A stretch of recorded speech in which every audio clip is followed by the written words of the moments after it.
Yo, this your boy Jay Howard. I just decided to show you guys what I pretty much do in my spare time when I'm not filming, and I want to talk about NBA Live 10 and 13.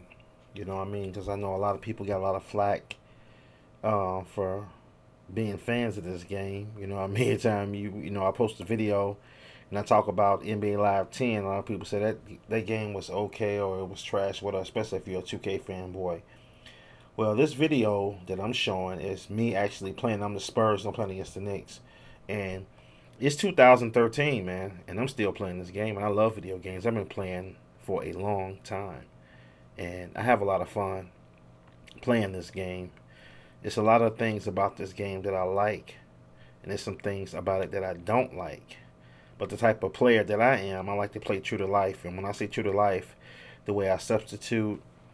I pretty much like to coach the game pretty much. I like to play as if I was, say for instance, I'm playing with the Spurs. I like to play as if I was Greg Popovich. So, in this game, right now it's 2-2. And Manu was with the ball. He just got the ball scripted, rolled off his foot and went out of bounds. You know what I mean? So, it's a lot of like unique qualities about this game. But J.I. touched it last actually. J.I. actually touched it last. You know what I mean? I got the updated rosters. You know what I mean? I have playing on Superstar. I have J.R. Smith and Jason Kidd, Kirk Thomas, Brewer. He plays for the Knicks now, I think. You got Kawhi Leonard and Danny Green and Steven Jackson and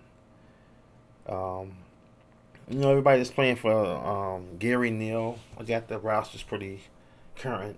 Patty Mills.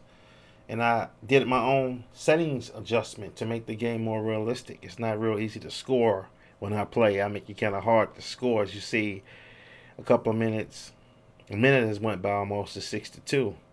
And you're going to notice throughout this game, I got the fatigue and all those things set up right. I even got the conditioning settings and stuff. As far as the Spurs being an older team with some of the veteran players, they're going to get tired throughout the game. And you're going to notice that. See, like, stuff like that can happen for real because J.R. Smith is youthful and athletic, and they can't get to him. They can't recover fast enough. So when I did all the editing and I redid the ratings of the players, I kind of made it that way. You know what I mean? The Spurs, they have their savvy is turned up high because they have a savvy on there, because they understand basketball. And I turn everything off. You notice, like double team pressure. I don't let the computer help me at all. I want all of that shit turned off because I want to be able to control the game with my own coaching. You know what I mean? And one thing I look for, like in 5 and 6 minutes, most games in the NBA probably 85 to 85 to 93 to 100 points plus a game, and I look to get that out of four quarters. You know what I mean? At least 85, 90 points at the most. So that's how my game is set up. It's set up where I can pretty much get the averages. But it's still open from the way I edited the game. It's still open for players like, say like you got a mediocre guy that was a star 5, 6 years ago. Say like Jason Kidd. It's open up for J Kidd to have a good game depending on how the tempo of the game is being ran. Now, with the Knicks being more athletic, believe it or not, Jason Kidd can score in this setting. They have guys that spread the floor that can shoot threes. They have Carmelo Anthony, a guy that got a good mid-range game and shoot threes. They have 2 decent athletic big men. So the tempo for Jason Kidd is more favored to Jason Kidd in this game, believe it or not. You know what I mean? Because Tony has to actually slow it down because the Spurs are a little bit older and the Knicks can get out and run. So the Spurs pretty much have a better half court, and the Knicks will have the better full court fast break type game going on. That's Boris Diaw. So I have fun playing this game, and like I said before in my videos, I'm a guy that really love this game despite how good 2K looks and all the bells and whistles. I would love if Live gave you that, but this is my game of choice that I like to play. You know what I mean? It's just the feel of it is what I like. And I'm going to put more videos up of me playing the game. You know what I mean? I don't play online. See, the Spurs can't recover. That's that recovery time. I have seen that same thing what Carmelo just did. I saw that in the OKC series where they just could not recover and get back to their man. They were stuck in the 2-3. It got exploited. with a high pick. Somebody got caught, lost, and they was trying to recover it back, and it was too late.